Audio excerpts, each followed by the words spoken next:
नमो अरिहन्ताणम्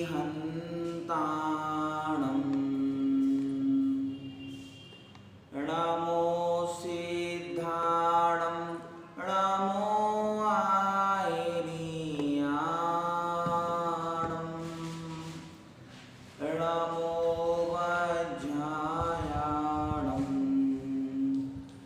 नमो लोयेशाभ्यसाहूणम्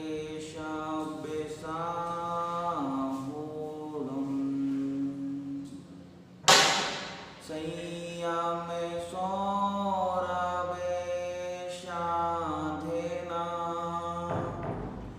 जिनको करें प्रणाम त्याग तपस्या तीर्थ काम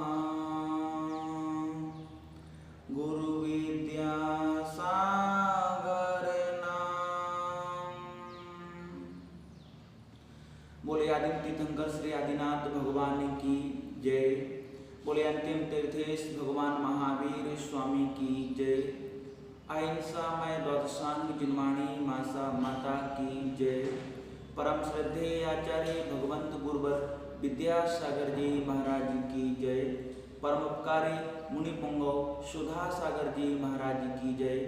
उत्तम त्याग धर्म की जय।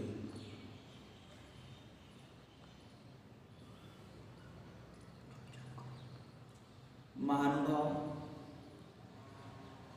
दुनिया में हजारों लोग जन्म लेते हैं, हजारों लोग मरण को प्राप्त करते हैं, लेकिन कुछ लोग ऐसे हैं जो इतिहास के पन्नों में सदैव जीवंत रहते हैं। कुछ अपने व्यक्तित्व और चारित्र के माध्यम से इस जगत में अमर हो जाते हैं। बहुत सारे लोग अपने जीवन में सत्कर्मों के माध्यम से प्रसिद्धि को प्राप्त करते हैं। उन्होंने अपने व्यक्तित्व के माध्यम से अपने आप को महान बनाने का प्रयास किया है। व्यक्ति जन्म से नहीं अपने कर्मों से महान होता है।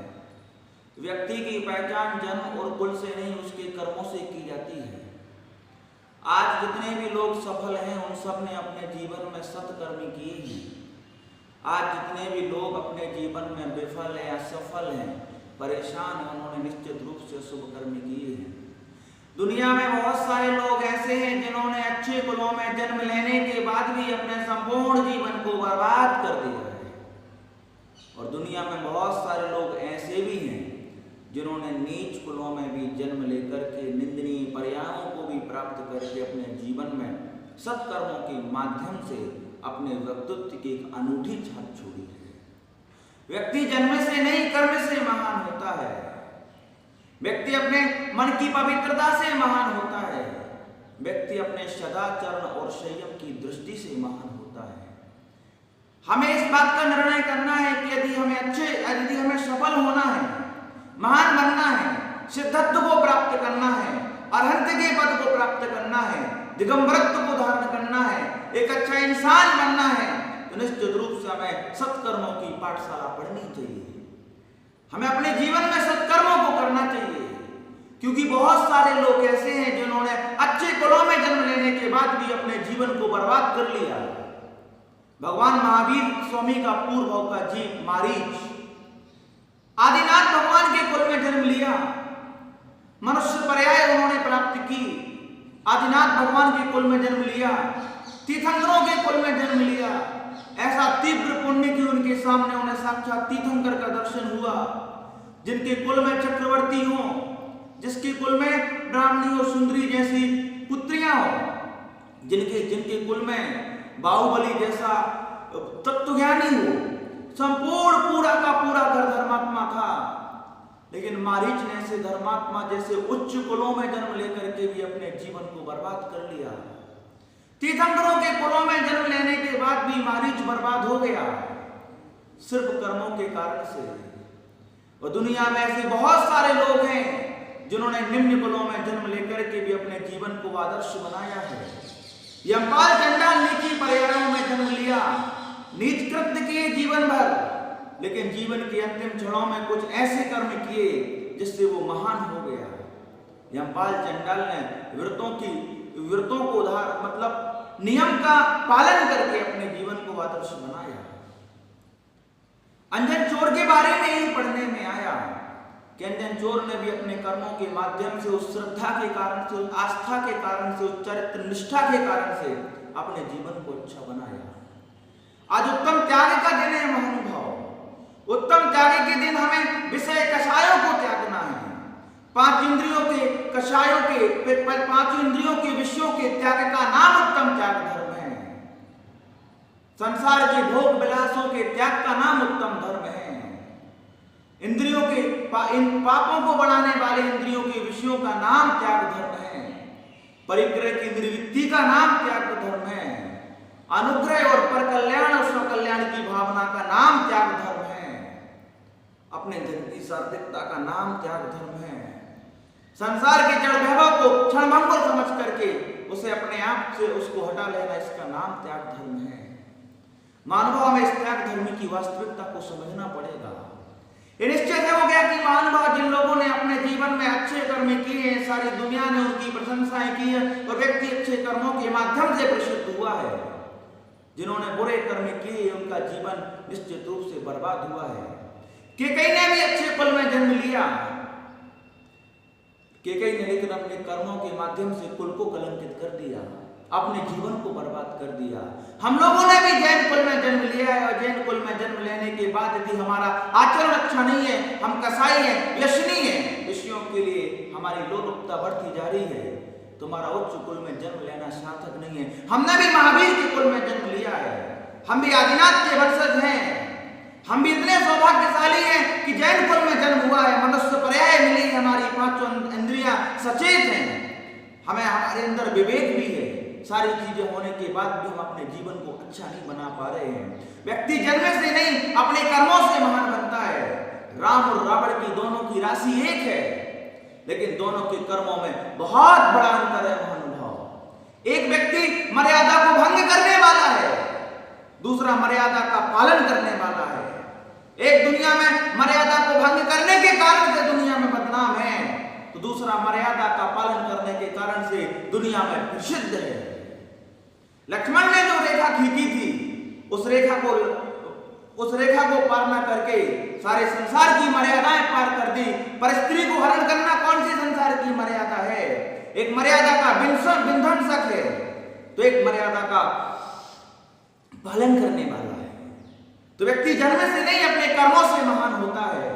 राम ने अपने जीवन में बहुत अच्छे कर्म किए, इसलिए आज सारी दुनिया उनका गुणगान कर रही है। और रावण ने सीता का हरण करके जो गलत काम किया है, सारी दुनिया उसकी आलोचना कर रही है। अपने कर्मों से ही व्यक्ति बदनाम होता है, अपने कर्मों से व्यक्ति का नाम होता है। व्यक्ति जन्म से नहीं कर्मों से महान होता है। अब श्री कृष्ण और कौरवों की दोनों की राशि एक है,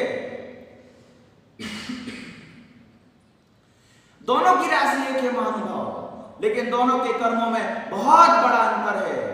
एक व्यक्ति के कर्मों ने उस सारी दुनिया में बदनामी कराई, एक व्यक्ति के कर्मों ने सारी दुनिया में प्रसिद्धि कराई। नाम से कुछ नहीं रखा है महानुभाव, कुल से कुछ नहीं रखा है। कितने सारे लोग ऐसे हैं जो उच्च कुलों में जन्म लेकर के वैष्णवी बन गए हैं, उच्च कुलों में जन्म लेकर के कुल को कलंकित कर रहे हैं, उच्च कुलों में जन्म लेकर के अपने धर्म को भ्रष्ट कर रहे हैं, उच्च कुलों में जन्म लेकर के माता पिता को यातनाएं दे रहे हैं। इससे अच्छा तो वो श्रवण कुमार है जो माँ बाप को अपने दोनों कंधों की पालकी बना करके तीर्थों की यात्रा जिसने कराई है। महानुभाव, व्यक्ति जन्म से नहीं कर्म से महान होता है। राम रावण की दोनों की राशि एक है, कृष्ण और कंस दोनों की राशि एक है, दोनों में बहुत बड़ा अंतर है। एक न्याय के मार्ग पर चलने वाला है, दूसरा न्याय के मार्ग पर चलने वाला है। एक प्राणी मात्र की वेदना को समझने वाला है, तो दूसरा प्राणी मात्र को दुख और तकलीफ और संकेत देने वाला है। गांधी और गोडसे दोनों की राशि एक है। ओबामा और ओसामा दोनों का संबंध भी है अच्छाई और बुराई से, लेकिन दोनों के कर्म अलग हैं। एक व्यक्ति आतंकवाद के कारण से प्रत्येक देश की सभ्यता, संस्कृति और शांति को खत्म करना चाहता था। एक व्यक्ति अपने देश की सभ्यता और संस्कृति के मूल्यों को समझ करके उसका संरक्षण करने वाला था। उत्तम त्याग के दिन हमें अपने जीवन जीवन की बुराइयों को त्यागना है। उत्तम त्याग के दिन हमें अपने परिग्रह को त्यागना है। हम अति संक्षिप्त में उत्तम त्याग की विवेचना आपके सामने करेंगे। मानव, हमारे अंदर जो विकृतियां हैं, हमारे अंदर जो कमियां हैं, हमारे अंदर जो बुराइयां, उन सारी बुराइयों को त्यागना है। हमें अपने जीवन में कुछ अच्छे नियम लेना है। कुछ ऐसी कमियां हैं जिनको हमें दूर करके अपने जीवन को आदर्श बनाना है। हमें बहुत क्षमताशील बनना है। हमें बहुत अच्छे से परिणामों की विशुद्धि रखनी है। जो व्यक्ति अपने विषय कसायों से विरक्त होता है, उसके जीवन में प्रति समय वैराग्य होता है। भरत चक्रवर्ती जब राजमहल में रहते थे तो उन्हें अंदर से घुटन होती थी, मैं इस जेल में बंद हूं। अरे, जिस व्यक्ति के अंदर उत्तम त्याग धर्म का प्रादुर्भाव होता है, उस व्यक्ति को राजमहल भी जेल जैसा प्रतीत होने लगता है। भरत चक्रवर्ती को अपना राजमहल जेल लग रहा है। अरे, मैं गृहस्थी में फंस गया, दुनिया कल्याण कर रही है, दुनिया मुनि बन करके आत्म तत्व में लीन है, और मैं अभी भी चक्रवर्ती होने के बाद भी, तत्वज्ञानी होने के बाद भी, धर्मात्मा होने के बाद भी, भगवान की वाणी सुनने के बाद भी, स्वाध्याय चिंतन मनन करने के बाद भी मैं आज भी राजमहलों में हूं। आज भी मेरे सामने संसार का जड़ वैभव है। ये देख करके घुटन होती है। वास्तविक उत्तम त्याग धर्म तो उनके हृदय में है। भगवान रामचंद्र अयोध्या के राजा बने बाद में, लेकिन राजा होने का भाव ही नहीं आने दिया। संसार की जड़ संपदाओं को कभी अपना नहीं माना, संसार की जड़ संपदाओं से कभी प्रभावित नहीं हुए, संसार की जड़ संपदाओं के प्रति कभी स्वामित्व की बुद्धि नहीं लाए। इस कारण से वह धर्मात्मा है और परम सिद्धत्व के सुखों में तल्लीन है। मानसिक विकृतियों का त्याग करना है। अपनी कमियों के बारे में सोचो, अपनी बुराइयों के बारे में सोचो और अपने जीवन को उच्च और आदर्श बनाने का प्रयास करो। उस समय के सारे तथ्य याद आते हैं। मैंने अपने जीवन में भगवान राम के व्यक्तित्व से बहुत सारे परिवर्तन लाने के प्रयास किए। मैं बहुत प्रभावित हूं उनके व्यक्तित्व से।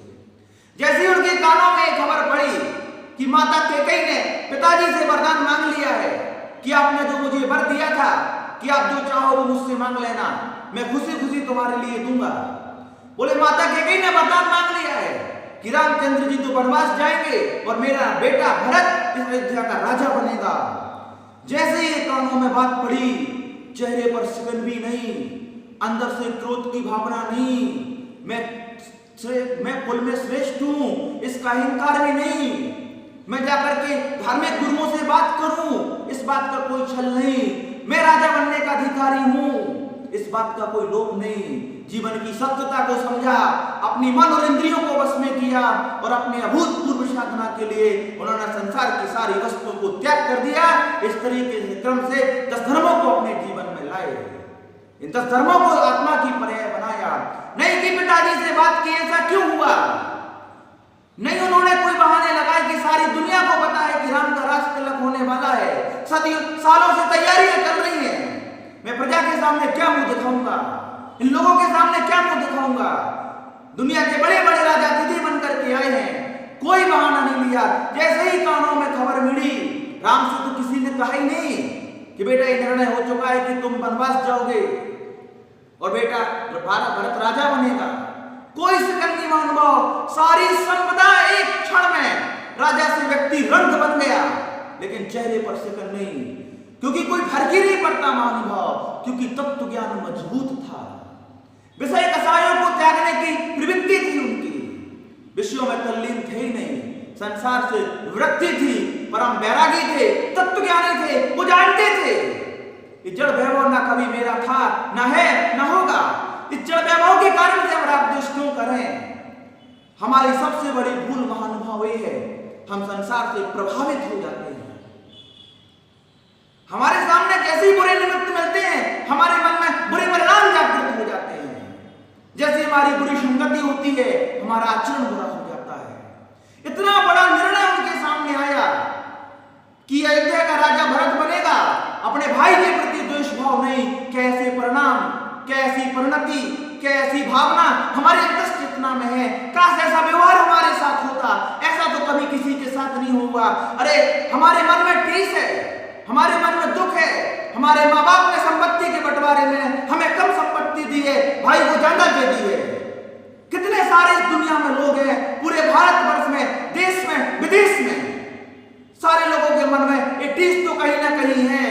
माता पिता के संपत्ति के बंटवारे में एक को अच्छा मिला, एक को बुरा मिला, एक को ज्यादा मिला, एक को कम मिला। हर व्यक्ति के मन में ठीस है।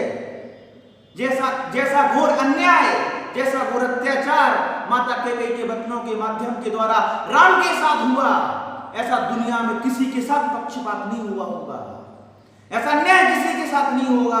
इतना अन्याय होने के बाद भी उनके मन में तनिक मात्र भी राग और द्वेष का परिणाम जागृत नहीं हुआ। यही तत्वज्ञानी है, यही व्यक्तित्व हमेशा वंदनीय है। मैंने आपसे पहले भी कहा था, महापुरुषों ने अपने जीवन की घटनाओं से हमें एक नई शिक्षा दी है, जिससे हम अपने जीवन में अपने आप को भी धर्मात्मा बना सकते हैं। चेहरे पर कोई शिकन नहीं महानुभाव। और ये बात सुनकर के राजमहल में उनको जाना था, कोई संस्कार होना था। उन्होंने सारे वस्त्र आभूषण मुकुट आदि पहन लिए थे।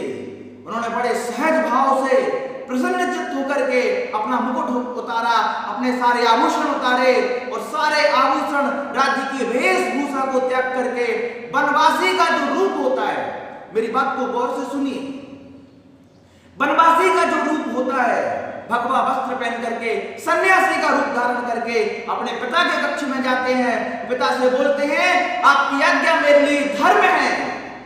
मैं सहज भावों से आपकी आज्ञा का पालन करने के लिए, इस धर्म का निर्वहन करने के लिए मुझे बन जाने की आज्ञा दो। एक राजकुमार का भेष धारण करने वाला व्यक्ति सन्यासी के भेष में रहता है। उसके बाद भी तनिक मात्र भी शिकन नहीं है। राजा दशरथ ने कहा कि मैं मान लिया मैंने कि राम वनवास चला जाएगा, लेकिन राम को सारी संपन्नताओं के साथ भेजो, बाजे गाजे के साथ भेजो, राज्य का सारा वैभव राम के साथ भेज दो, ताकि राम के जीवन में कोई दुख ना आए। खाने पीने की चीजें, उड़ने पहनने की चीजें, एक महल बना दो जंगल में। लेकिन राम ने कहा नहीं, मुझे तो जंगल, वहां राजा बन के नहीं रहना है, मुझे जंगल में रहने वाले सामान्य प्राणी की तरह रहना है। जब भी वो जंगलों से निकले, लोगों ने गांव-गांव में उनका सत्कार किया, लेकिन नहीं, वो जमीन पर ही सोए हैं। उन्होंने कभी संसार की संपदाओं को स्वीकारा नहीं। ऐसी वृत्ति, ऐसा परिणाम यदि कितनी संपदा थी उनके पास, फिर भी विरक्त थे। यही तो त्याग धर्म है। संसार के वैभव को छोड़ना है, अपनी बुराइयों को छोड़ना है। उसके बाद जब पूरी की पूरी अयोध्या उनको बनाने गई, तब भी वो लौट करके नहीं आए। ऐसा परिणाम हर उस समय ये संवाद चल रहा था। भरत कह रहा था सारे गुरुओं से, बस मेरी एक ही आकांक्षा है कि मैं अयोध्या का राज नहीं, राम अयोध्या का राज संभाले, अयोध्या का राज राम को मिलना चाहिए। राम कह रहे हैं कि पिता की आज्ञा थी कि भरत को मिलना चाहिए। देखो महानुभाव, सतयुग, राम कह रहा है भरत बनेगा, भरत कह रहा है राम बनेगा। आज कौन मां के ऐसे बेटे हैं जो अपने माँ बाप से ये बात कहें कि घर की संपत्ति छोटा भाई लेगा? छोटा कहेगा मैं क्यों लूं, बड़े भाई को दो। आज हम संपत्ति लेने के लिए लड़ रहे हैं, वो दोनों देने के लिए लड़ रहे थे। एक कलयुग और सतयुग में बहुत बड़ा अंतर है महानुभाव। एक राग और वैराग्य में बहुत बड़ा अंतर है। एक दृष्टि से क्रोध उत्पन्न होता है, दूसरी दृष्टि से विरक्ति उत्पन्न होती है। एक दृष्टि से आसक्ति आती है, दूसरी से विरक्ति आती है। भाव होना चाहिए। और राम ने जो आदर्श जीवन जितना बनाया है, उससे 1000 गुना आदर्श जीवन भरत ने बनाया है। जब भरत अयोध्या से मिलकर के राम से जंगल से मिलकर वापस आने लगे, उन्होंने अपने भाई से चरण पादुकाएं मंगा ली, पैरों में पहनने वाली लकड़ी की चप्पल, और ला करके राज सिंहासन पर रख दी। बोले मैं राजा नहीं बन सकता। और जमीन में गड्ढा खोद करके सन्यासी के भेष में गांव से दूर कंदमूल खा करके उन्होंने 14 वर्ष अपने भाई के आने की प्रतीक्षा की है महानुभाव। ऐसे होते हैं धर्मात्मा, ऐसा होता है धर्म का आचरण, ऐसी होती है अंतश्चेतना की भावनाएं। राम के भाई भरत की चर्चा यहाँ पर चल रही है। तो इस तरीका का यदि विरक्त भाव संसार के प्रति हमारे अंदर आ जाए, निश्चित रूप से हम धर्मात्मा बन जाएंगे। आज हमें निर्णय करना है महानुभाव, निर्णय करना है कि हमारे जीवन में कौन कौन सी कमियां हैं, उन सारी कमियों को हमें त्यागना है। कुछ नियम हमें ऐसे लेने हैं, आज नियम लेने का दिन है। जो पाप हम कभी करते ही नहीं, उन पापों को त्यागना है। आज हमें मांस त्यागना है। नियम लो कि मैं कभी मांस नहीं खाऊंगा, ये नियम हमें स्वर्गों में लेकर के जाएगा। ये नियम हमें देवों की पदवी दिलाएगा। ये नियम हमें धर्मात्मा बनाएगा। हम नहीं खाते मांस लेकिन त्याग नहीं है, इसलिए पाप तो लग रहा है। आज निर्णय करो, आज नियम लो कि मैं जिंदगी भर के लिए मांस का त्याग करूंगा, यही से धर्म की शुरुआत हो जाएगी। आज नियम लो कि मैं जिंदगी में कभी भी शराब नहीं पीऊंगा। जो लोग शराब पी रहे हैं उन्हें शराब को छोड़ना पड़ेगा। संत कहते हैं जो लोग जिन हाथों से शराब की बोतलें खोल करके शराब पी रहे हैं, जिंदगी में ऐसी कंगाली छाएगी कि कबाड़ियों की तरह जगह जगह जाकर के शराब की बोतलें बेच बेच के जीवन यापन करना पड़ेगा। मानो आज नियम लेना पड़ेगा कि हम अपने जीवन में कभी मांस नहीं खाएंगे, हम कभी शराब नहीं पिएंगे। ये नियम लो, ये नियम बहुत जरूरी। निर्णय करो, इतना क्या सोचना, इतना क्या सोचना महानुभाव। आज निर्णय करना पड़ेगा, मैं मांस नहीं खाऊंगा क्योंकि मैं महावीर का वंशज हूं। प्राणी मात्र के प्रति करुणा का भाव है। सारी दुनिया को ये संदेश दो कि हर एक जीव को जीने का अधिकार है, स्वयं भी जीना है और दूसरों को भी जीने देना है। आज से मांस का त्याग करो महानुभाव, आज से त्याग धर्म की शुरुआत करो, आज से शराब का त्याग करो महानुभाव। ये बहुत बड़ा व्यसन है महानुभाव, ये बहुत बदनामी का कारण है, ये बहुत शर्म की बात है जो लोग शराब पीते हैं। सारी दुनिया के लोगों को मेरा यही संदेश है, यदि महावीर के वंशज हो तो महावीर की सौगंध है कि तुम्हें शराब को त्यागना पड़ेगा, नहीं तो ये शराब हमारे कुल के वंश के नाश में कारण बनेगी महानुभाव। शराब का त्याग करना पड़ेगा। उसके बाद यदि कोई व्यक्ति गुटखा खाता है, गुटखा समझते ना आप लोग, यदि कोई व्यक्ति गुटखा खाता है, तंबाकू खाता है, उसे गुटखे का त्याग करना पड़ेगा महानुभाव। संत कहते हैं कि गुटखा हमें लगता है गुटखा स्वाद के लिए खा रहे हैं, गुटखा खाने वालों को निश्चित रूप से कैंसर होता है। उन्होंने कहा ये आत्महत्या की स्लो प्रोसेस है, आत्महत्या का पाप लगता है गुटखा खाने वालों को, क्रोध करने वालों को आत्महत्या का पाप लगता है, क्योंकि क्रोध के कारण से शरीर कमजोर होता है और किसी दिन अटैक से व्यक्ति मर जाता है। ये आत्महत्या की स्लो प्रोसेस है। आज से हमें नियम लेना पड़ेगा कि हम रात्रि भोजन का त्याग करेंगे, हम वैष्णव का त्याग करेंगे, गुटखे का त्याग करो, सिगरेट का त्याग करो, शराब का त्याग करो, जो बाजारों में हम सट्टा खेलते हैं शेयर बाजार आदि में, उसका भी त्याग करो, हार जीत का सारे विकल्प त्याग कर दो महानुभाव। ये ऐसे छोटे छोटे नियम हैं जिससे हमारा आदर्श जीवन बनेगा। इन छोटी छोटी विकृतियों को अपने आप से दूर करना पड़ेगा। आत्महत्या न करने का नियम लेना चाहिए। नियम लो महानुभाव, अपने घर परिवार के लोगों को विश्वास दिलाओ कि मैं कभी आत्महत्या नहीं करूंगा। अरे 84 लाख योनि में मनुष्य बनने के बाद यदि आत्महत्या का भाव जागृत हो गया, ये बहुत बड़ी बर्बादी है महानुभाव।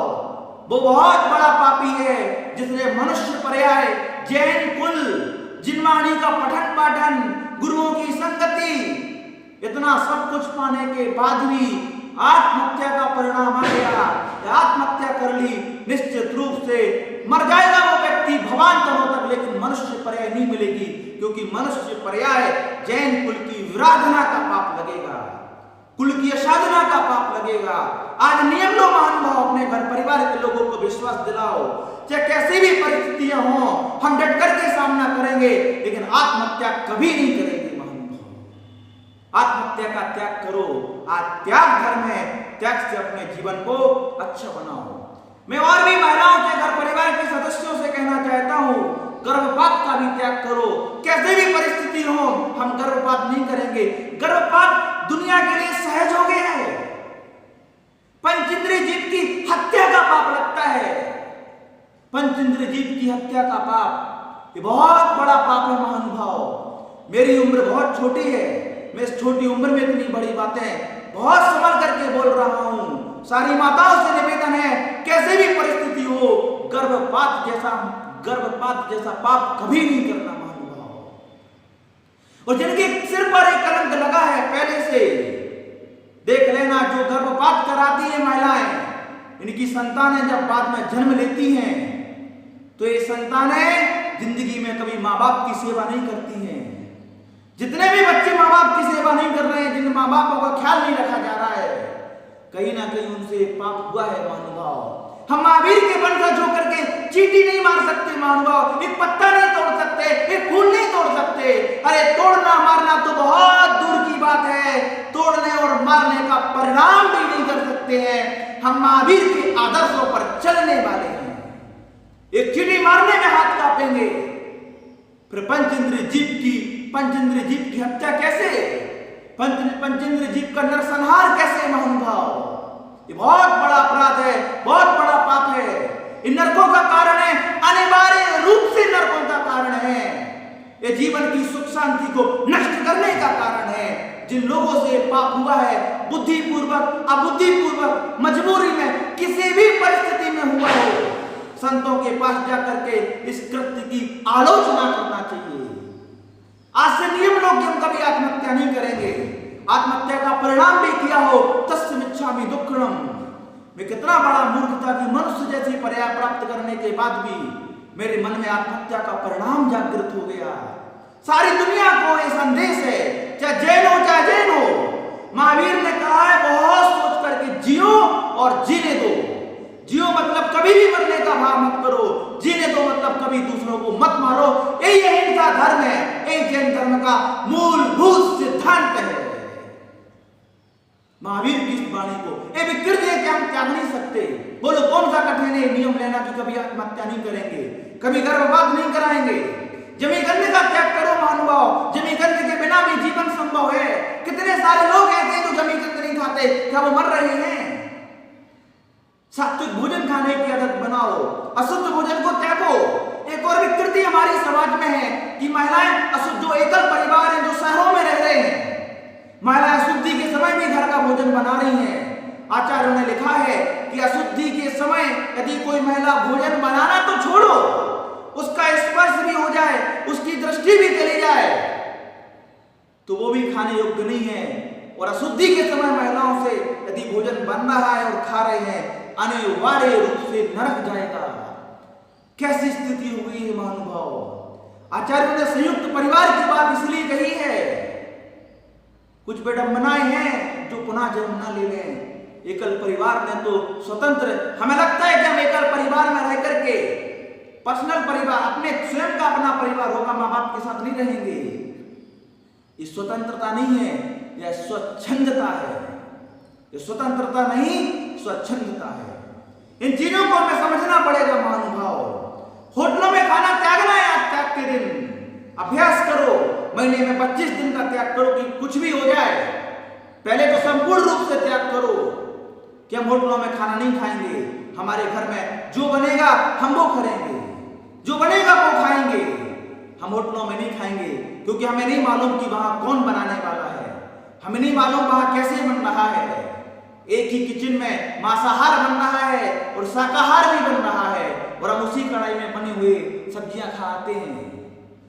कहां गया हमारा विवेक, कहां मारेगी हमारी बुद्धि?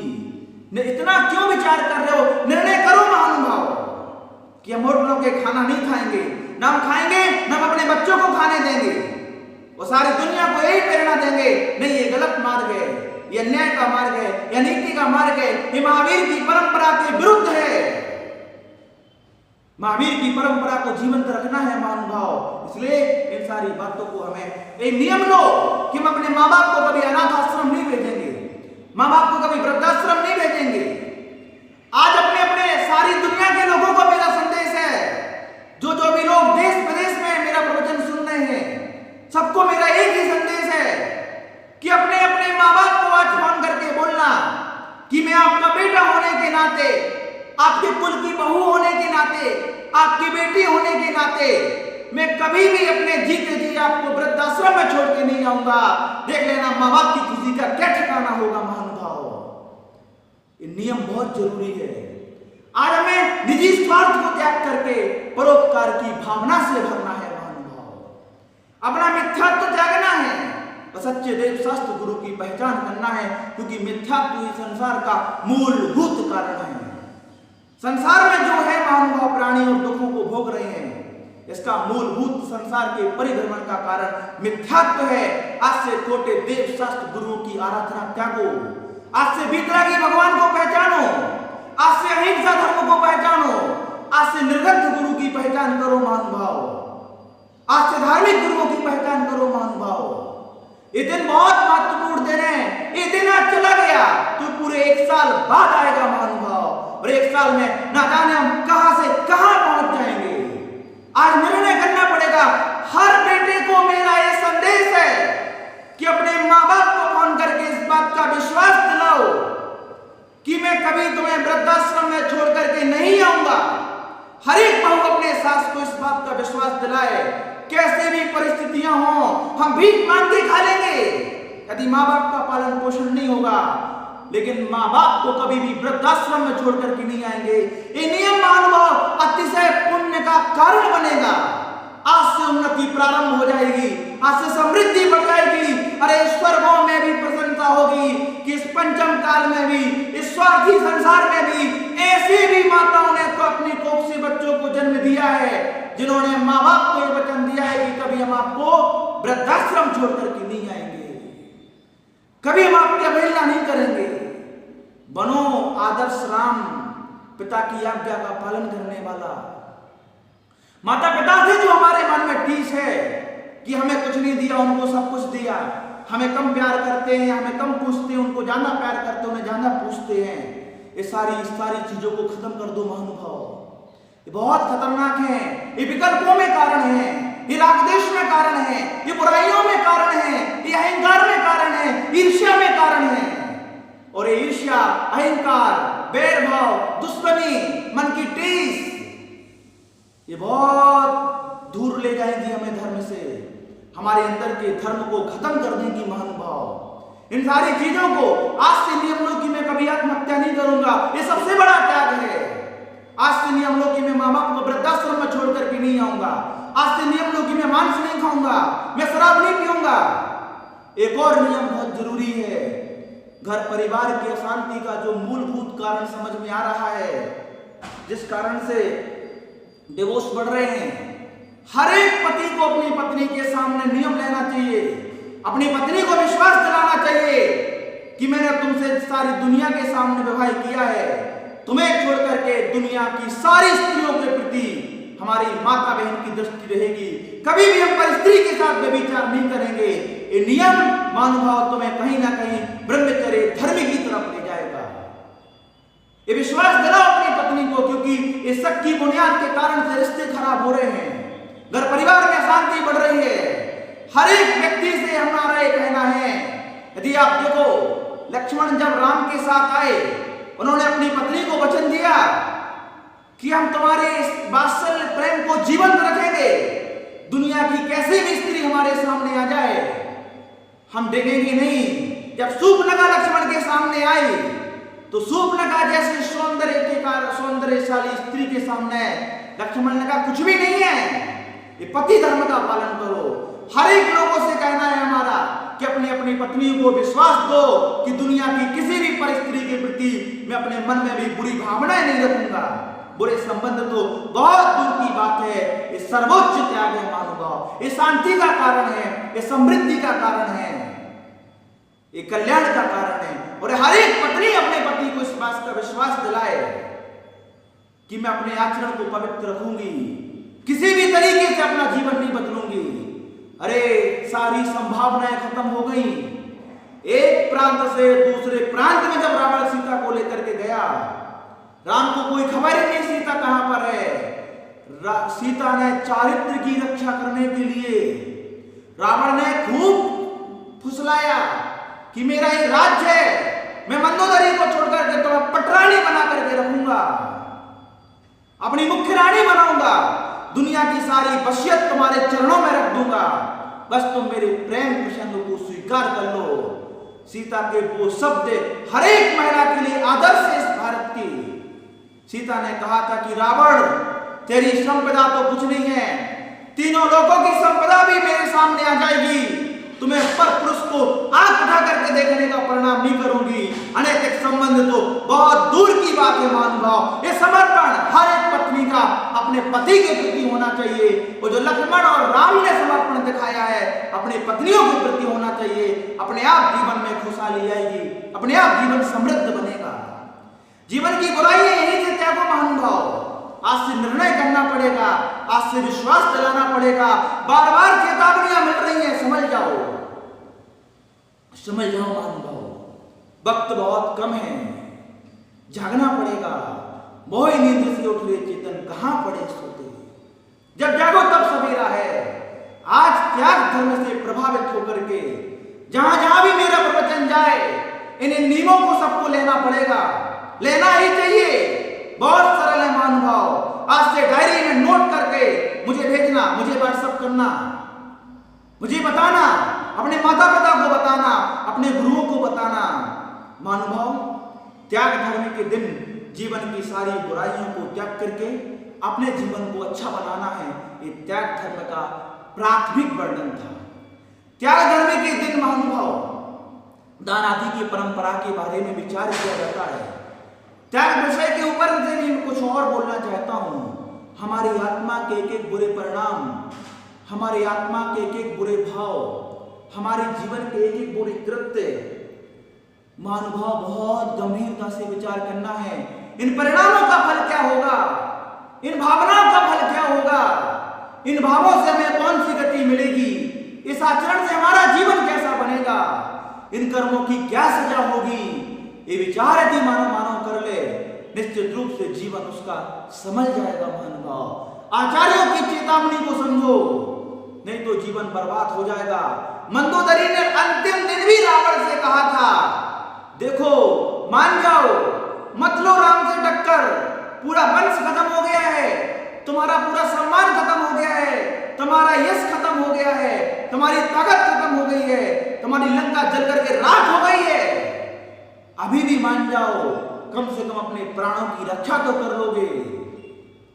लेकिन रावण नहीं माना और उसके बाद उस दिन वो युद्ध मैदान से लौट करके नहीं आया। ऐसे ही आचार्य महाराज चेतावनी दे रहे हैं, मान जाओ, ये मनुष्य पर्याय है, मान जाओ, कर लो परिणामों को अच्छा, बदल लो अपना दृष्टिकोण, अच्छी भावनाएं भावना प्रारंभ कर दो, नहीं तो ये जीवन बर्बाद हो जाएगा। महानुभाव, हमें आत्म तत्व का चिंतन करना है, हमें अपनी आत्मोन्नति के लिए पुरुषार्थ करना है, हमें वीतराग स्वभाव में स्थित होना है, हमें वीतरागता को प्राप्त करना है, हमें एक अच्छा इंसान बन करके सारी दुनिया के सामने रहना है और अपने जीवन को बहुत अच्छा बनाना है। महानुभाव, हमें लोगों के प्राणों की रक्षा, जितने भी लोगों ने त्याग धर्म को अपनाया है, आप देखो यमपाल चंडाल का त्याग दुनिया के सामने आदर्श बन गया। रानी चेलना का त्याग, मैं कुदेवों को नहीं पूजूंगी, मैं वीतरागी के अलावा किसी की आराधना नहीं कर सकती, मैं सच्चे देवशास्त्र गुरु को ही मानूंगी, वही मेरे लिए तत्व हैं, वही मेरे आराध्य हैं, वही मेरे कल्याण में कारण है। रानी चेलना के इस कुदेवों के त्याग के कारण से, अधर्म के त्याग के कारण से रानी चेलना सारी दुनिया में प्रशंसनीय हो गई। लक्ष्मण के त्याग के कारण से जो शूर्पणखा के सामने उन्होंने अपने पतिव्रत को निभाया है, इस त्याग के कारण से, पांडवों के त्याग के कारण से महानुभाव महापुरुषों ने अपने जीवन में अपने जीवन की विकृतियों को दूर करके अच्छे आचरण करने का प्रयास किया है, तब जाकर के उनका जीवन बहुत अच्छा बना है। अपने बच्चों को हमें अच्छे संस्कार देना है, अपने बच्चों को धर्मात्मा बनाना है, अपने बच्चों को मंदिर लेकर के जाना है। महानुभाव, अपने बच्चों को अच्छाई और बुराई का ज्ञान कराना है, अपने बच्चों को पाठशालाओं में भेजना है। जब बच्चे पाठशाला में जाकर के धर्म पढ़ते हैं, ये पाठशालाएं सामान्य नहीं है महानुभाव, ये पाठशालाएं बच्चों को शराब पीने से बचा लेती हैं, ये पाठशालाएं माँ बाप की कद्र करना सिखा देती हैं, ये पाठशालाएं महानुभाव बच्चों को व्यसनी बनाने से बचा देती हैं, ये पाठशालाएं बच्चों को बर्बाद होने से बचा देती हैं, ये पाठशालाएं कुकृत्यों से बचा लेती हैं। बच्चों को धार्मिक पाठशालाओं में भेज करके उनके जीवन को उन्नत बनाना माँ बाप का प्रथम दायित्व है। तीर्थंकरों ने भी अपने बच्चों को धर्म की शिक्षाएं दिलाई हैं, महापुरुषों ने भी अपने बच्चों को धर्म की शिक्षाएं दिलाई हैं। हर एक व्यक्ति को अपने बच्चों को धर्म की शिक्षा दिलाना चाहिए। मैं बड़ा गौरवशाली हूँ कि मेरे माता पिता ने मुझे धर्म की शिक्षा दिलाई है, मुझे में धर्म के संस्कार सिखाए हैं, मुझे अच्छाई और बुराई की पहचान कराई है। इस कारण से माँ बाप के प्रति मेरे मन में समर्पण है।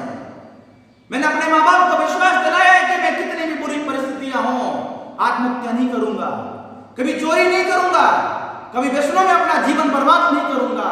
गर्व के साथ कहते हैं, मेरा बेटा शराब नहीं पी सकता, मेरा बेटा आत्महत्या नहीं कर सकता, मेरा बेटा मुझे कभी वृद्धाश्रम लेके नहीं जाएगा, मेरा बेटा कभी ऐसा काम नहीं करेगा जिसके कारण से मुझे समाज में झुकना पड़े।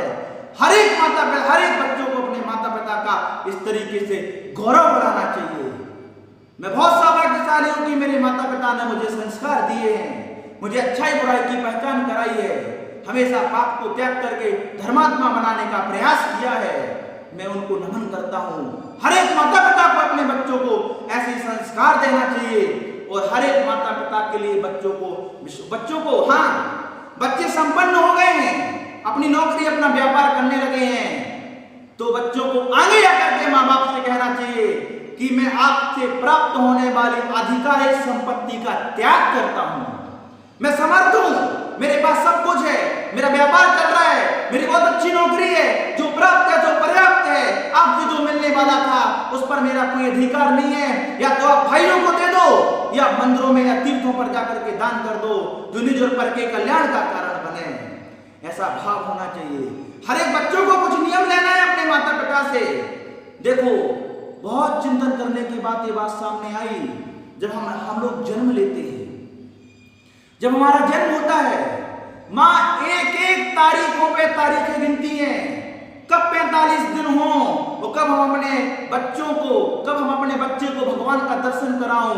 यदि कोई जन्म लेने के बाद पहला दर्शन करता है तो उसकी माँ ही भगवान का दर्शन कराती है। देखो, हमारे माँ बाप ने हमारे जीवन की शुरुआत कैसे की। हर एक व्यक्ति भगवान का दर्शन अपनी माँ के माध्यम से ही करता है। उसकी माँ बड़े प्रसन्न होकर के उसे भगवान का दर्शन कराती है। ऋण है हमारे ऊपर। हर एक बच्चे से मेरा ये कहना है, अपनी जिंदगी की अंतिम सांसों तक माँ बाप को तीर्थों की वंदना कराओ, माँ बाप को तीर्थों की वंदना कराओ। महानुभाव, हर एक बच्चा नियम ले कि मैं श्रवण कुमार की भांति अपने जीवन में अपने माता पिता को तीर्थों की वंदना कराऊंगा, क्योंकि उन्होंने भगवान का पहला दर्शन करा करके मुझे कृतार्थ किया था। वहां से मेरे सौभाग्य का उदय हुआ था। महानुभाव, पर वस्तुओं में जो अपनी बुद्धि है उसको त्याग करके हमें जीवन की बुराइयों को भी खत्म करके अपने जीवन को बहुत अच्छा बनाना है। महानुभाव, धर्म रक्षा करनी है, हमें संस्कृति की रक्षा करनी है। अपनी बुराइयों को धीरे धीरे त्यागो, अपने माता पिता का नाम सारी दुनिया में रोशन करो। आज समृद्धि है, विषय वासनाओं में जीवन बर्बाद नहीं करो। जब तक तेरे पुण्य का वीता नहीं करार, तब तक तो को माफ है और गुण करे हजार। जब तक पुण्य का उदय है तब तक कितने भी बुरे कर्म कर लेना, कोई फर्क नहीं पड़ेगा।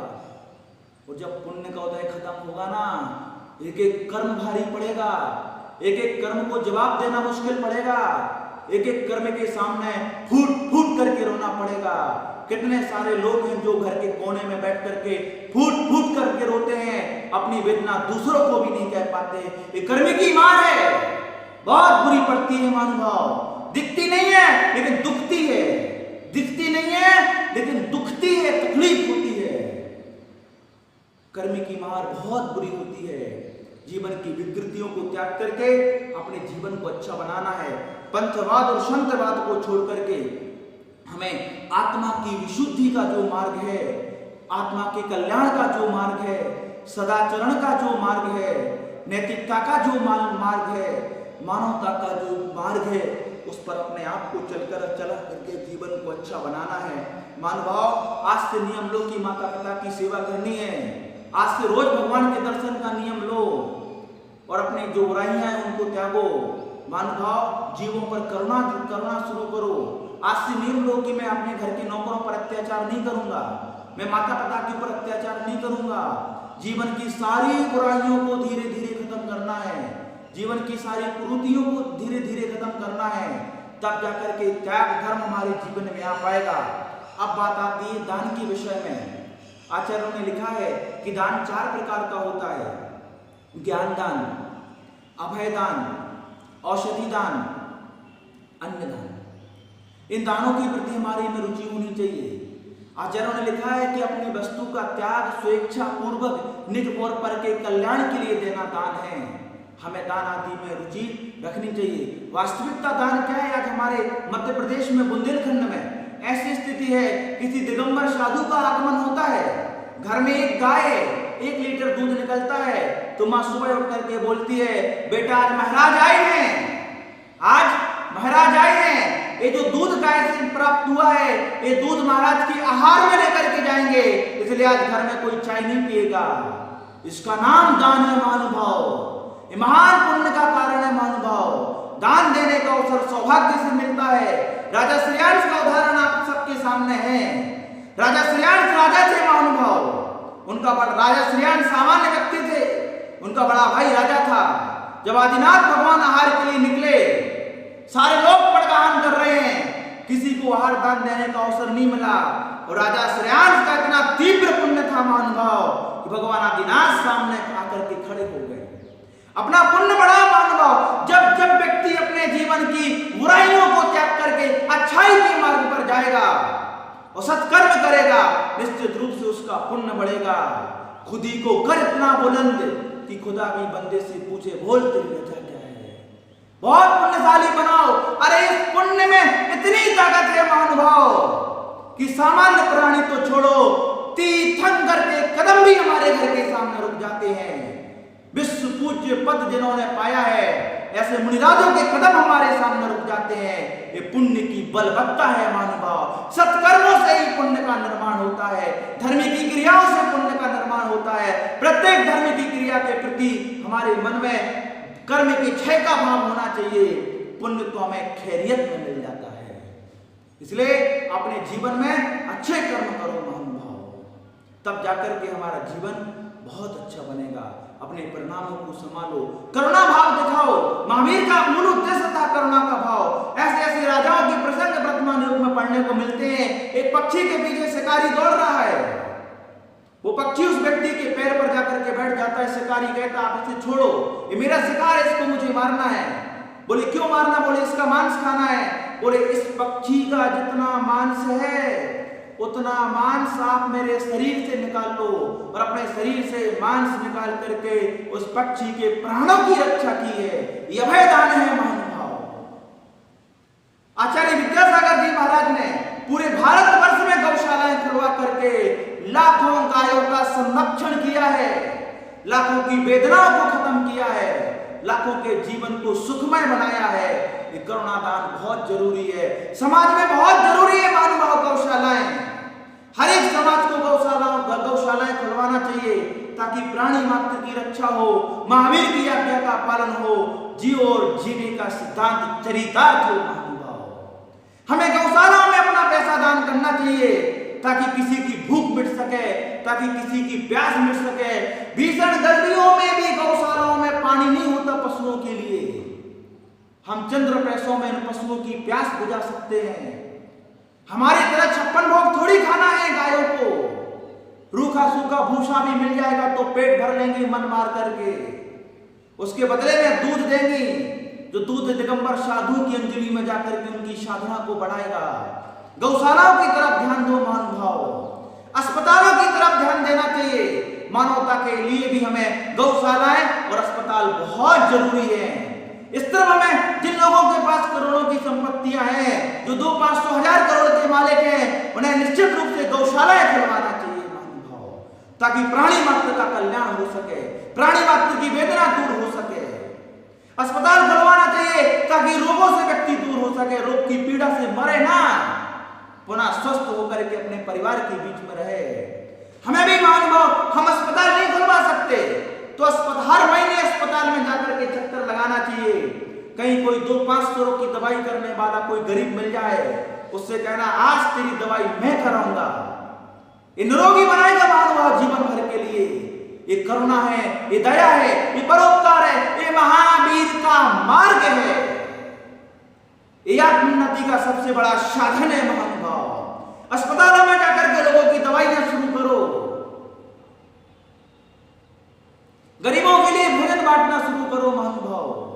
मानव धर्म की तरफ जाओ। ये जैनों के लिए, जैनेतर लोगों के लिए भी मेरा संदेश है। मेरा क्या महावीर का संदेश है जो मैं आप तक पहुंचा रहा हूं।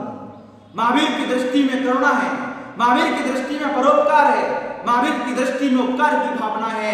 आज से समाज को, मैं जहां जहां भी पर्युषण शिविरों में गया, मैंने लोगों को बहुत प्रेरित किया, क्योंकि ये प्रेरणा हमें आचार्य विद्यासागर जी महाराज से मिली है, ये प्रेरणा हमें आचार्य कुंद देव से मिली है, ये प्रेरणा शांति सागर जी महाराज से मिली है, ये प्रेरणा हमारे लिए महावीर से मिली है। आप गौशाला में जाकर के उन गायों के बारे में सोचो। लॉकडाउन के समय हमारे संस्थान के समस्त सहकर्मी, जितने भी शिक्षक हैं यहाँ पर, जितना भी स्टाफ है यहाँ पर, सब लोग हमारे यहाँ से 2 किलोमीटर दूर गौशाला है। हम लोग बहुत बार गए, गायों के लिए घास फूस आदि दान दे करके आए हैं, ताकि कुछ पल के लिए सही उनकी भूख तो शांत हो। अस्पतालों में जाकर के हमें मरीजों का इलाज कराना है। यदि हम समृद्ध हैं, हमारी जितनी सामर्थ्य है, हम जितना कर सकते हैं, जितनी हमारी मनोभावना है, ये ना जाने कैसे कौन से पुण्य का बंध करेंगी महानुभाव। श्री कृष्ण को तीर्थंकर प्रकृति का बंध हुआ सिर्फ औषधि दान देने से, औषधि दवाइयां दान देने से तीर्थंकर का पद मिल गया। ये मानव धर्म इतना बहुमूल्य है, इतना सा करना पड़ता है और ढेरों मिल जाता है महानुभाव। जैसे एक किसान खेत में एक बीज बोता है, उसके बदले में सैकड़ों बीज मिल जाते हैं। ऐसे यदि हम मानवता का कोई अच्छा धर्म करते हैं, तुम्हारे जीवन में उससे ज्यादा संपन्नताएं हमें मिलती हैं। गौशालाओं की तरफ ध्यान दो, अस्पतालों की तरफ ध्यान दो, और अपने जीवन में एक काम जरूर करना, ये अनिवार्य है महानुभाव, अपने जीवन में मंदिर जरूर बनवाना। मंदिर बनवाने की सामर्थ्य नहीं है तो उस मंदिर में एक मूर्ति जरूर बिठाना महानुभाव। प्रत्येक जने संकल्प लें, मेरी चाहत की दुनिया बसे ना बसे, प्रभु तेरा सहारा सदा चाहिए। कंगाली आ जाए तो आ जाए, लेकिन जहां भी पंच कल्याणक हो, दुनिया में एक तो ऐसा मंदिर हो जहां मुझे मूर्ति बिठाने का सौभाग्य मिले। उस मूर्ति को देख करके ना जाने कितनों के परिणाम अच्छे होंगे, ना जाने कितनों का दर्शन सम्यक दर्शन में कारण बनेगा, ना जाने कितनों का राग छूट करके वैराग्य होगा। जिन प्रतिमा का मैंने भी बचपन में बहुत सपने देखे हैं कि मैं भी जब संपन्नता को प्राप्त करूंगा तो मैं भी जिन प्रतिमा बैठा लूंगा, और वो बहुत जल्दी मेरा संकल्प 2-3 साल पहले पूरा भी हो गया। हर जैनी को जिन प्रतिमा विराजमान करनी चाहिए, हर जैनी को वो जिन प्रतिमा विराजमान करने में समर्थ नहीं है, उसे भगवान के लिए सिंहासन मंदिर में देना चाहिए, भावमंडल के लिए करना चाहिए, वेदियां बनवाना चाहिए, मंदिरों में शास्त्र रखने चाहिए, ताकि जो पढ़ेगा एक शास्त्र मंदिर में विराजमान करने से सदियों सदियों तक हजारों लोग स्वाध्याय करके आत्मा का कल्याण करेंगे। एक मंदिर बनाने से महानुभाव,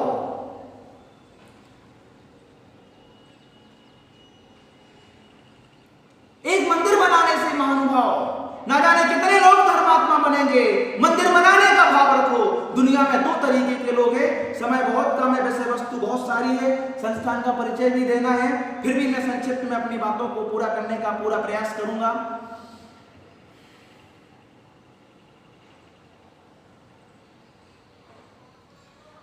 कहां चर्चा चल रही थी? मंदिर के बारे में। जिन लोगों का धर्म करने का भाव नहीं है, लेकिन सामर्थ्य, धर्म करने का भाव तो है लेकिन सामर्थ्य नहीं है, कोई बात नहीं, भगवान से आज से प्रार्थना करो, भगवान जिस दिन भी समृद्धि होगी मैं मंदिर बनाऊंगा, मैं प्रतिमा विराजमान करूंगा, मैं सिंहासन लेकर के आऊंगा, मैं छत्र चमर भामंडल लेकर के आऊंगा, मैं शास्त्रों को मंदिरों में विराजमान करूंगा, मैं गौशालाएं खोलूंगा, मैं अस्पताल बनवाऊंगा, मैं हर एक प्राणी की वेदना को समझ करके अपने जीवन को अच्छा बनाऊंगा। यही महावीर का मार्ग था। निश्चित रूप से इन भावों के साथ व्यापार करोगे, इन भावों के साथ अपने जीवन में आगे बढ़ोगे, निश्चित रूप से संपन्नता और समृद्धि मिलेगी। इन क्षेत्रों में दान दो महानुभाव। जिन प्रतिमा तो सबको बिठानी है, ताकि मंदिर में जाकर के भाव आ जाए ये मेरे भगवान हैं। कोई भगवान तो हो तुम्हारी रक्षा करने वाला, तो आज से पूंजी जोड़ना शुरू करो। बहुत छोटी राशि निछावर करने के बाद भी इतना बड़ा सौभाग्य मिल जाता है। प्रयास करो, भावनाएं भाव, साल भर, 2 साल, 5 साल में कोई तो एक मौका मिलेगा जिन भगवान की प्रतिमा विराजमान करने का। यहां पर अपनी संपत्ति का सदुपयोग करो, पर कल्याण में संपत्ति का सदुपयोग करो। इस संपत्ति को भोगों में मत खर्च करो। बिना एसी के रह लेना घर में, बिना कार के जीवन जी लेना महानुभाव, लेकिन जिन प्रतिमा मंदिर में जरूर विराजमान करना, तब जाकर के जीवन हमारा बहुत अच्छा बनेगा। महापुरुषों ने अपने जीवन में करुणा के भाव के कारण से असंख्यात प्राणियों की रक्षा की है।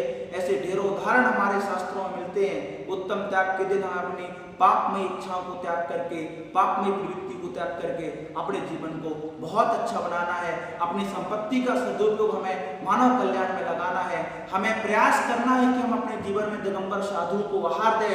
राजा श्रेयांश ने भगवान आदिनाथ को इक्षुरस का आहार देने से निर्माण को प्राप्त कर लिया। तीर्थंकरों को आहार देने की भावना भाव हमारे घरों में दिगंबर साधुओं के आहार तो हो गए। हे भगवान, कब वो घड़ी आएगी जब मेरे घर का बना भोजन तीर्थंकरों की अंजलि में जाएगा? ये भावनाएं भाव।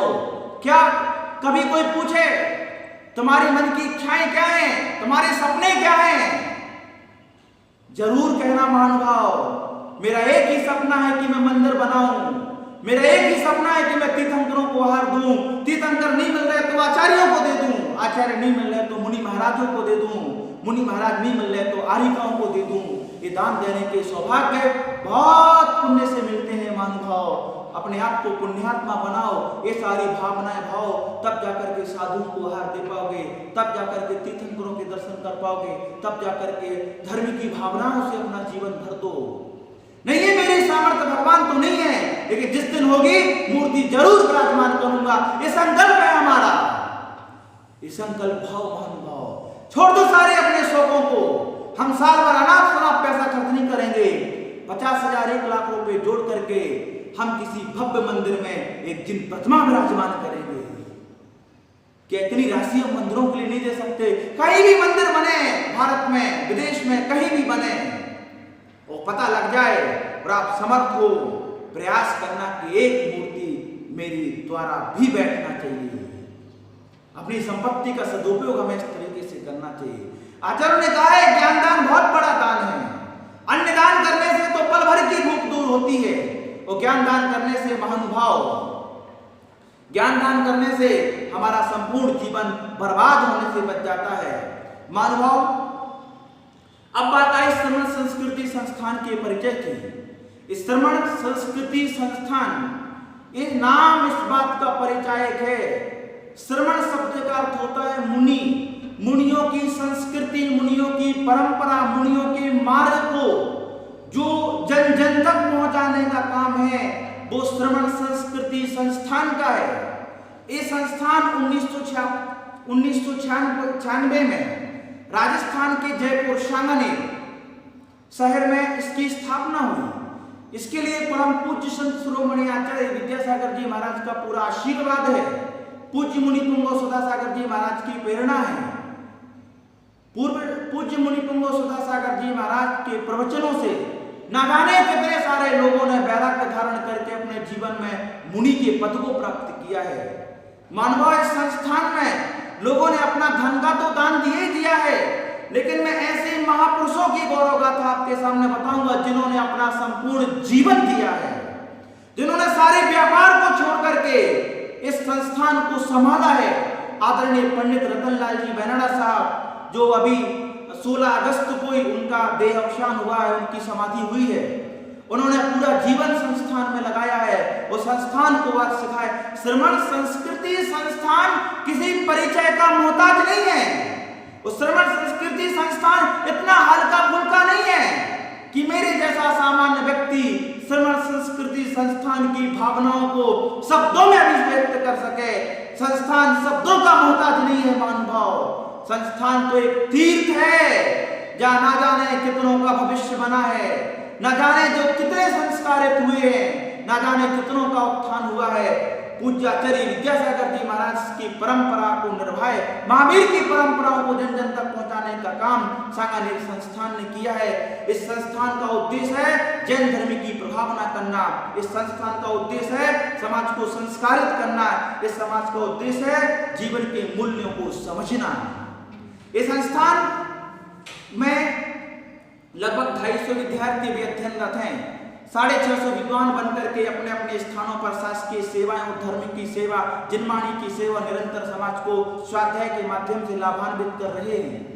इस संस्थान में पढ़ने वाले विद्यार्थियों को सारी शिक्षाएं, सारा ज्ञानार्जन निःशुल्क दिया जाता है। इस संस्थान में कैसे विद्वान होते हैं आप मुझे देख लीजिए। मैं भी इसी संस्थान का विद्यार्थी था। ऐसे हजारों विद्वान पूरे भारत में जिन शासन की प्रभावना कर रहे हैं, महावीर के मार्ग को जन जन तक पहुंचा रहे हैं, सारी दुनिया में लोगों को गौशालाओं के हथकरघा आदि के उपदेश दे रहे हैं, सारी दुनिया को कुरीतियों को छोड़ करके सत्य के मार्ग की पहचान करा रहे हैं। इस छोटी उम्र में हमारे संस्थान में 14 साल का बच्चा आता है जो धार्मिक शिक्षाओं को ग्रहण करके 19-20 साल की उम्र से धर्म के प्रचार और प्रसार में लग जाता है। धर्म प्रभावना जीवन का एकमात्र लक्ष्य है महानुभाव। 20वीं सदी में यदि बनारस के विद्वान थे पूरे भारत में, आज 21वीं सदी तो छोड़ो, सदियों सदियों तक पूरे हिंदुस्तान में, पूरे विश्व में यदि विद्वान होंगे तो वो सांगानेर संस्थान के होंगे। ये सांगानेर संस्थान का ये लक्ष्य है कि भारत में जितने भी धर्म के मंदिर हों, जितनी भी धर्म की गद्दियां लगे, जितने भी स्थानों पर स्वाध्याय हो, एक एक स्थान पर सांगानेर संस्थान का विद्वान होना चाहिए जो समाज को लाभान्वित कर सके, समाज को व्यसनों से दूर कर सके, समाज की मानसिक विकृतियों को खत्म कर सके, स्वयं का तो जीवन अच्छा बनाया ही है, परिवार को भी अच्छा बनाया है, धर्म की प्रभावनाएं की हैं। मानभाव इस सांगानेर संस्थान का पूरे दुनिया में डंका बज रहा है। कौन नहीं जानता सांगानेर संस्थान को महानुभाव। इसका एकमात्र उद्देश्य है श्रमण संस्कृति का संरक्षण, जैन धर्म की प्रभावना और समाज को संस्कारित करना। इन उद्देश्यों को लेकर के यहाँ विद्वान निर्माण होते हैं। यहाँ पर विद्वान 10वीं पास करके 11th क्लास से यहाँ पर स्टडी करते हैं। उनकी रहने की व्यवस्था, उनके खाने पीने की व्यवस्था, उनकी शिक्षा की लौकिक और धार्मिक, ऐसा नहीं कि विद्वान ही बनते हैं, अपने लौकिक शिक्षा को प्राप्त करके हमारे संस्थान के विद्वान सीए भी हैं। हमारे संस्थान के विद्वान बड़े बड़े यूनिवर्सिटी और कॉलेजों में प्रोफेसर हैं। केंद्रीय गवर्नमेंट की जो शिक्षा के क्षेत्र में नौकरियां होती, शिक्षा के क्षेत्र में अच्छा वेतन पा रहे हैं। कोई भी संस्थान का बच्चा बेरोजगार नहीं है। समाज से अलग रह करके बहुत अच्छी छवि उन्होंने छोड़ी है। उन्होंने बहुत अच्छी प्रभावना की है, एक अपनी अनूठी पहचान बनाई है। संस्थान का हर एक विद्वान धर्म की प्रभावना के लिए 24 घंटे तैयार है, जिन्होंने अपने जीवन को संस्कारित किया और समाज को भी संस्कारित कर रहे हैं। संस्थान में प्रातःकाल बच्चे 5 बजे उठ करके प्रार्थना करते हैं। इसके बाद प्रार्थना के बाद वो पूजन करते, सामूहिक 200-250 बच्चे रोज भगवान का विशेष पूजन करते हैं। फिर धार्मिक ग्रंथों का स्वाध्याय होता है, फिर महाविद्यालय कॉलेज में जाकर के पढ़ाई करते हैं।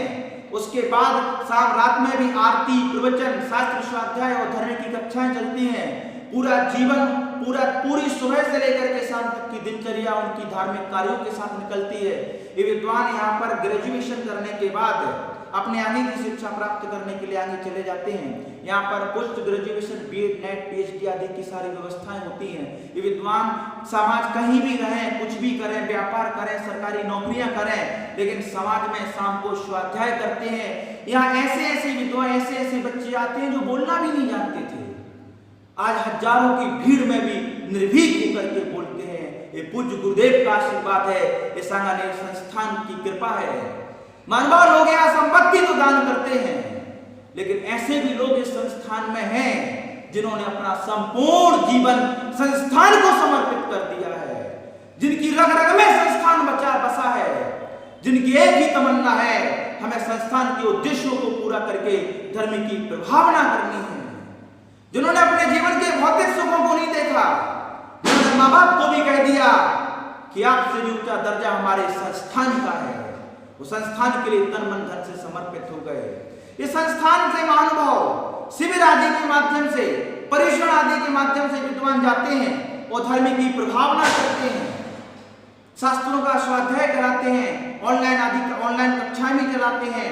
और यहाँ के संस्थान के विद्वान की बोलने की शैली, पढ़ाने की शैली, उनका आचरण पूरे भारतवर्ष में अद्भुत है, प्रशंसनीय है। जहां भी श्रमण संस्कृति संस्थान का नाम आता है, महानुभाव व्यक्ति के चेहरे पर प्रसन्नता आ जाती है। आप लोग भी संस्थान से परिचित हो गए हैं। जब भी स्वाध्याय की आकांक्षा हो, जब भी धर्म की जिज्ञासाओं का समाधान हो, आप श्रमण संस्कृति संस्थान को जरूर याद करना। पूरे भारत के लोगों से मैं कहना चाहता हूँ, श्रमण संस्कृति संस्थान एक तीर्थ है। हर एक व्यक्ति को इस तीर्थ की पावन मिट्टी को माथे से लगाना चाहिए। हर एक व्यक्ति को इस संस्थान के लिए अपना तन मन धन समर्पण करना चाहिए। जो भी लोग श्रवण संस्कृति संस्थान को जानते हैं उनको सारी दुनिया को बताना चाहिए कि एक बार यहाँ के विद्वानों को बुला करके समाज में धर्म के प्रवचन करा दो। अपने बच्चों को संस्थान में भेज करके बच्चों को विद्वान बनाना चाहिए। आप बच्चों को नहीं भेज सकते तो अपनी धन राशि का, अपनी स्वेच्छा, अपनी सामर्थ्य के हिसाब से संस्थान का सहयोग करना चाहिए। मैं धन्यवाद देना चाहता हूं उस समाज का, भारतवर्ष की समाज का, जिन्होंने अपनी संपत्ति दान करके संस्थान को बढ़ाया है। आज उस संपत्ति, उस दान का सदुपयोग करके संस्थान ने हजारों विद्वान समाज को उपलब्ध कराए हैं, जिन्होंने समाज में धर्म प्रभावना का एक संगनाद फूंका है मानव। इसलिए धर्म से बढ़कर के जीवन में कुछ नहीं है। मैं आप लोगों से संक्षिप्त में यही कहूंगा कि सांगानेर संस्थान से यदि आप प्रभावित हैं, आप जरूर हमारे संस्थान आओ, यहाँ की गतिविधियों को देखो। निश्चित रूप से किसी तीर्थ यात्रा के फल से ज्यादा होगा। और अपनी धनराशि का यदि आपकी दान देने की स्वेच्छा है, आप समर्थ हैं, आपको लगता है कि मेरी राशि का सदुपयोग होगा, आप अपनी इच्छा के अनुसार, अपनी स्वेच्छा के अनुसार संस्थान में ज्ञान दान के लिए अपनी राशि दे सकते हैं। संस्थान बाकायदा उसकी रसीद बनाकर आप लोगों तक भेजेगा। संस्थान उस राशि का सदुपयोग करेगा। उस राशि से विद्वान बच्चे धर्म का अध्ययन करके भवांतरों तक, जिंदगी के अंतिम सांस तक जग जग में जाकर के धर्म की प्रभावना करेंगे। जब भी वो प्रभावना करेंगे, जब भी वो धर्म का आचरण करेंगे, निश्चित रूप से महानुभाव उसका 6वां भाग पुण्य का बंध हमें भी होगा। अपनी सामर्थ्य के हिसाब से जो भी राशि हो मुझे बताना, मैं संस्थान का खाता नंबर दूंगा, आप उसमें ट्रांसफर कर देना।